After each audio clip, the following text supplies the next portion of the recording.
Welcome to Maharashtra E academy. Last लेक्चरमध्ये आपण problem base on mode on raw data याचे numerical solve केले होते।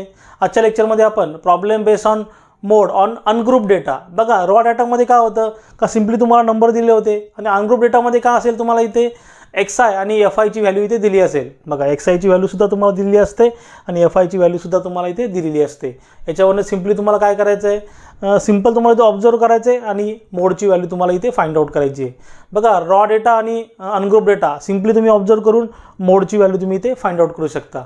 बघा असेच तुम्हाला पुढच्या येणाऱ्या व्हिडिओचे अपडेट हवे असतील तर आपलं जे टेलिग्राम चॅनल आहे ते टेलिग्राम चॅनल तुम्ही जॉइन करा, त्याची लिंक तिथे डिस्क्रिप्शनमध्ये अवेलेबल आहे। बघा आता type eight problem base on mode ungroup data याचे न्यूमेरिकल सॉल्व करू। बघा क्वेश्चन 1 चं सोल्यूशन एकदम सिंपल न्यूमेरिकल आहे। क्वेश्चन 1 चं सोल्यूशन बघा सिंपली तुम्हाला काय करायचं आहे, इथे या डेटाला इथे रिराइट करायचं आहे। सिंपली काय करायचं, डेटाला तुम्हाला रिराइट करायचं आहे आणि मग इथे आन्सर फाइंड आउट करायचं आहे। बघा सर्वात पहिले मी डेटा इथे रिराइट करतो। सेम जो डेटा दिलेला आहे तो तुम्हाला इथे रिराइट करायचा आहे। क्वेश्चन 1 चं सोल्यूशन आहे।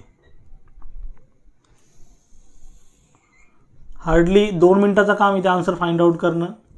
1 2 3 4 5 6 1 2 3 4 1 2 3 4 5 6।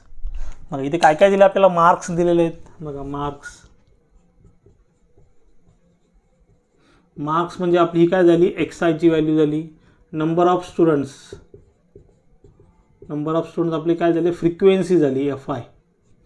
बघा xi ची व्हॅल्यू किती आहे, 1 0 2 0 3 0 4 0 5 0 6 0।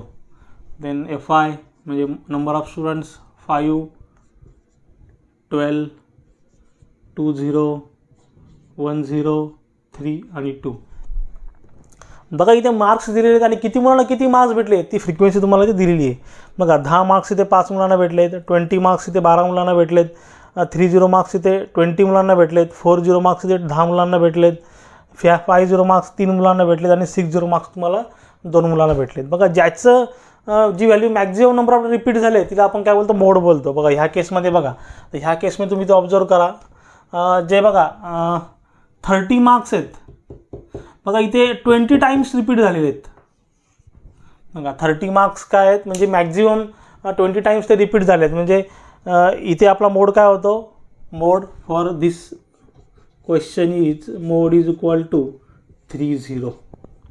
बघा कारण काय झालं, फ्रिक्वेन्सी किती वेळा रिपीट झाला, 30ची व्हॅल्यू किती वेळा रिपीट झालेली आहे, 20 टाइम्स रिपीट झालेली आहे, म्हणजे maximum number of time repeat झालेली आहे। बघा इथे 40 10 वेळा रिपीट झालं, पण 30ची व्हॅल्यू 20 टाइम्स इथे रिपीट झालेली आहे, म्हणून इथे आपला मोड काय झाला 30। आता क्वेश्चन 2 चं सोल्यूशन एकदम सिंपल आहे। सिंपली असे न्यूमेरिकल तुम्हाला इथे विचारतील। बघा पण मोडमध्ये काय होऊ शकतं आहे का, रॉ डेटा आणि अनग्रुप डेटाचं जेव्हा न्यूमेरिकल विचारतील तेव्हा तुम्हाला तिथे मीन, मीडियन आणि मोड असे 2 तरी फाइंड आउट करायचे ते सांगतील, कारण एकदम सिंपल आहे। मोड फाइंड आउट करणं एकदम सिंपल आहे रॉ डेटा आणि अनग्रुप डेटाचं। तर इथे काय करतील, ते मीन किंवा मीडियनला तिथे क्लब करतील आणि मग तुम्हाला तिथे क्वेश्चन विचारतील। ऑलरेडी आपण मीन, मीडियनचे, रॉ डेटा आणि अनग्रुप डेटाचे न्यूमेरिकल सॉल्व केलेले आहेत। आता क्वेश्चन 2 सॉल्व करू। सेम डेटा आहे, तुम्ही इझिली इथे ओरली सांगू शकता आन्सर काय असेल। बघा आता सेम इथे फक्त मी फॉर्मॅलिटी पूर्ण करतो, जो डेटा दिलेला आहे तो रिराइट करतो। इथे पहिलं काय दिलं, xi 1 2 3 4 5 6 7 1 2 3 4 5 6 7। बघा xi ची व्हॅल्यू किती आहे, xi इथे तुमचा fi 4 8 1 0 1 4 1 6 2 0 2 4।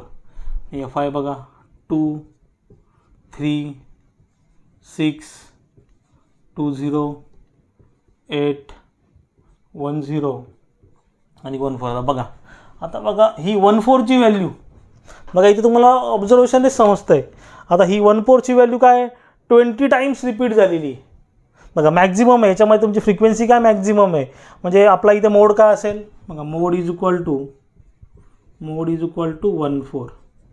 बघा ही व्हॅल्यू काय झाली 20 टाइम्स रिपीट झाली, 1/4ची व्हॅल्यू 20 टाइम्स रिपीट झाली, म्हणून मॅक्झिमम टाइम्स रिपीट झालेली व्हॅल्यू काय असते, मोड असते. म्हणून ते या आन्सरमध्ये क्वेश्चन 2चा आन्सर काय, मोड इज 1/4.